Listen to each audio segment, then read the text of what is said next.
উপন্যাস আমি তো ভালোবাসি তোকে, লেখনীতে সালমা চৌধুরী। এত বছর পর নিজের রুমটা আশ্চর্যজনিত নয়নে দেখছে আবির।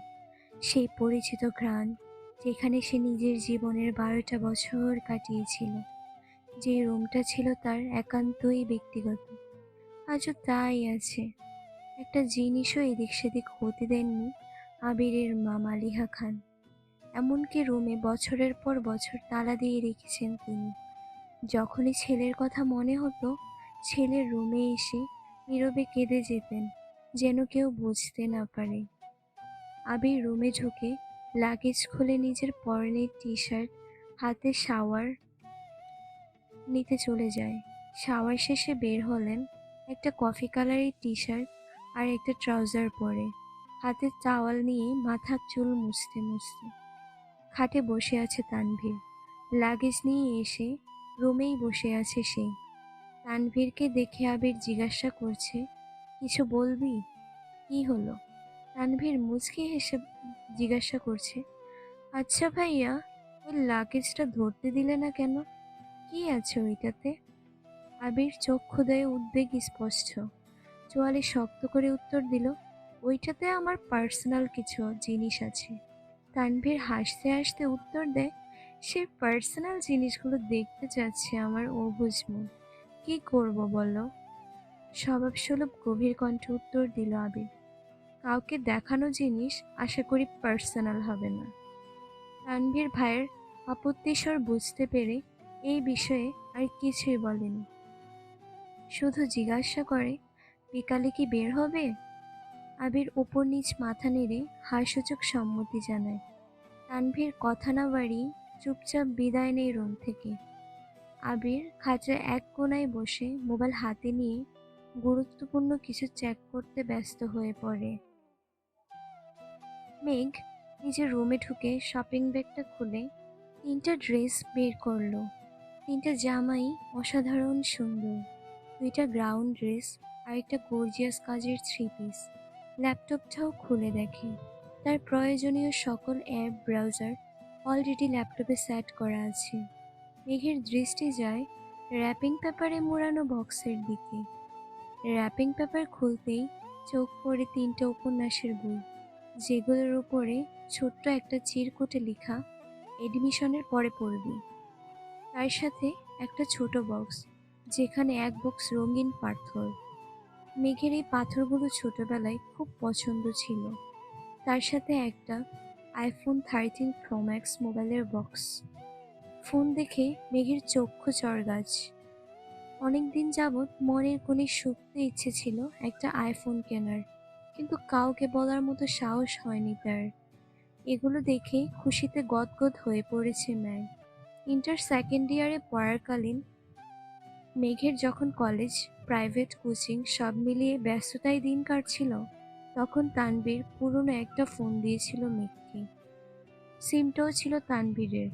বাসার মানুষের বাইরে শুধু 3-4 জন বান্ধবীর নাম্বার ছিল সেই ফোনে।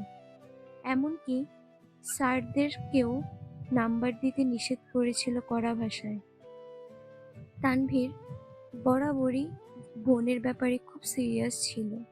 ভাইরা বোনকে শাসন করে ঠিক আছে, কিন্তু তানভীর মেয়েকে একটু বেশিই শাসন রেখেছে এত বছর। এইচএসসি পরীক্ষা চলাকালীন সময়ে নিজের মায়ের পেটের ভাই তানভীরকে খুব সাহস করে বলেছিল, ভাইয়া, পরীক্ষা শেষ করে আমায় একটা নতুন ফোন কিনে দিবা? অগ্নি দৃষ্টিতে তাকিয়ে তানভীর যেন মস্ত বড় অন্যায় করে ফেলেছে। তারপর মেঘ নতুন ফোনের আশা পুরোপুরি ছেড়ে দিয়েছিল। আজ সে না চাইতেও আইফোন পেয়ে গেছে, ল্যাপটপ পেয়ে গেছে। এ যেন মেঘ না চাইতেই জল। আনমনে ভাবছে, মনে হয় তানভীর ভাইয়া বলেছে ফোন আনতে আর ল্যাপটপ আনতে, না হলে উনি কিভাবে জানবে আমার ফোন নেই। এদিকে 1 ঘন্টা যাবৎ ফোনে মনোযোগ দিয়ে কি যেন কাজ করছে আবির। হঠাৎ দৌড়ে এসে আদি দাঁড়ায় দরজায়। আদি, ভাইয়া, তোমায় খেতে ডাকছে। আবির, যা, আসছি। 10 মিনিটের মধ্যে সাদা শার্ট পরে রেডি হয়ে নিচে নামল আবির। অসময়ে তেমন কেউই নেই নিচে। বিকাল 4টা বাজে। সবার খাওয়া শেষ অনেক আগেই। মালিহা খান বসেছিলেন ছেলের জন্য। ছেলের ফিটফাট হয়ে রেডি হওয়া দেখে মালিহা খান জিজ্ঞেস করছেন, কোথাও যাবি? আবির, হ্যাঁ, একটু কাজ আছে। আবির চুপচাপ খাবার খাচ্ছে। ছোটবেলায় যা যা সে পছন্দ করত সব রান্না হয়েছে আজ। সব খেতে পারেনি, যতটুকু সম্ভব খেয়ে উঠে পড়েছে। এরই মধ্যে তানভীর হাজির হয়েছে। ভাইয়া, রেডি আমি। এখন যাবে নাকি লেট হবে? আবির, এক্ষুনি বের হব। মালিয়া খান রান্নাঘর থেকে ডেকে বলছেন, গাড়ি নিয়ে বের হবি না? চাবি নিয়ে যা। আবির, গাড়ি লাগবে না আম্মু। দুই ভাই বের হয়ে গেল। যৌথ পরিবারগুলোর মধ্যে আনন্দময় সময়গুলো সন্ধ্যাবেলা।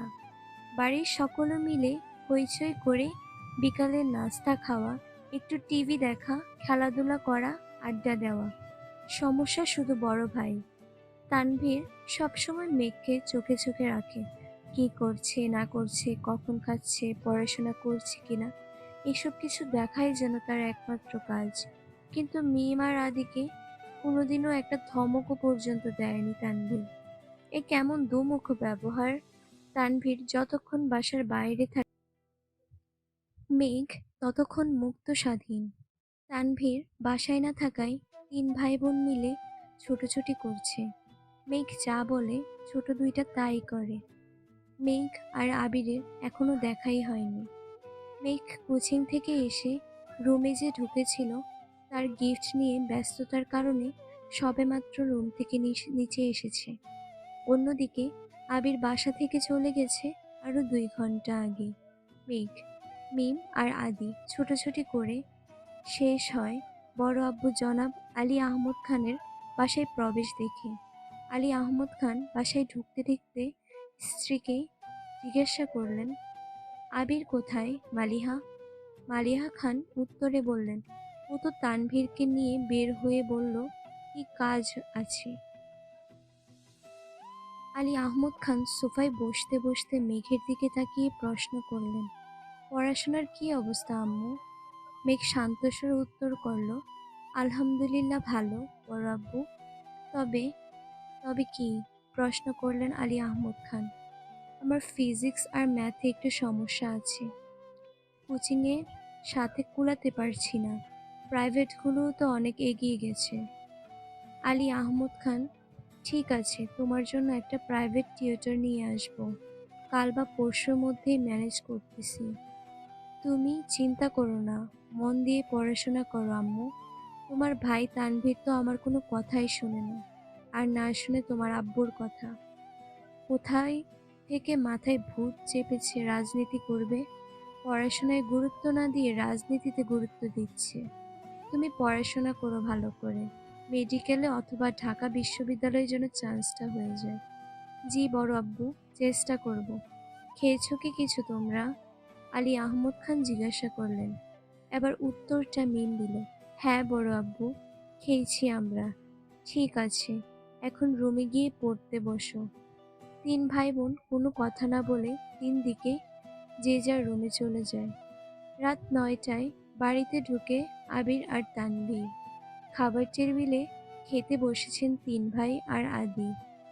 মিম, মেঘ কেউই নেই। রান্নাঘরে তিন যা খাবার রেডি করছেন। বিকেলে আবির সাদা শার্ট পরে বেরিয়েছিল। সাদা শার্টের 2-3টা জায়গায় একটু রক্ত লেগে আছে, আর আবিরের হাতে 3টা ওয়ান টাইম ব্যান্ডেজ লাগানো। নজর পড়ে ইকবাল খানের। কিরে আবির, তোর হাতে কি হয়েছে? শার্টের দাগে বা কিসের? এই কথা শুনে ছুটে আসেন মালিহা খান। কি হয়েছে আবির? বুকের ভেতর ছ্যাদ করে উঠেছে। একমাত্র ছেলের শরীরে একটা আঁচড়ও মা সহ্য করতে পারে না। আবির, তেমন কিছু না মা, একটু লেগেছিল হাতে, ঠিক হয়ে যাবে, চিন্তা করো না। আর কথা না বাড়িয়ে সিঁড়ির কাছে চলে যায় আবির।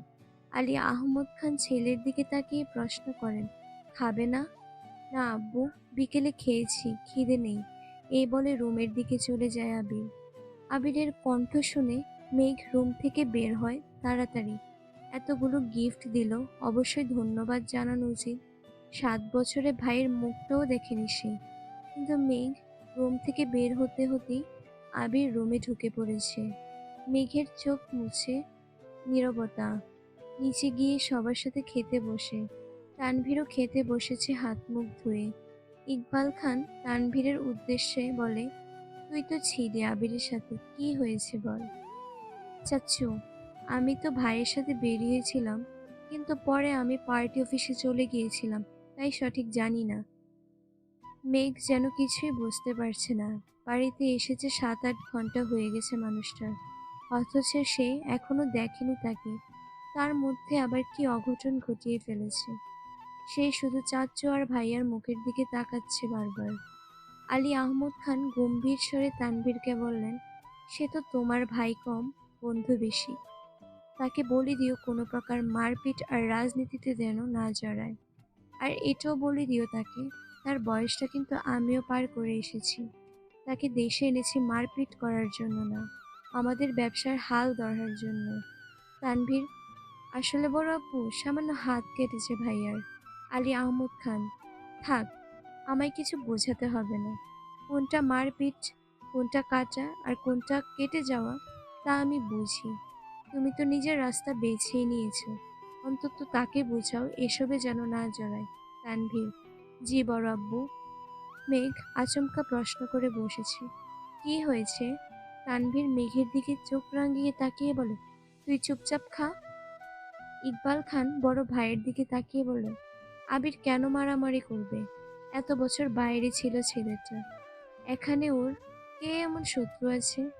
বাড়ির সবার মাঝে নীরবতা, কেউ কোনো কথা বলছে না। মেঘ মনে মনে ভাবছে, আবির ভাইয়া মারপিট করেছে, কিন্তু কেন? এত বছর আমি ভাবতাম আমার ভাইটাই পচা, রাজনীতি করে। পরবর্তী পর্বটি পেতে পেজটিকে ফলো দিয়ে নেক্সট লিখে রাখুন।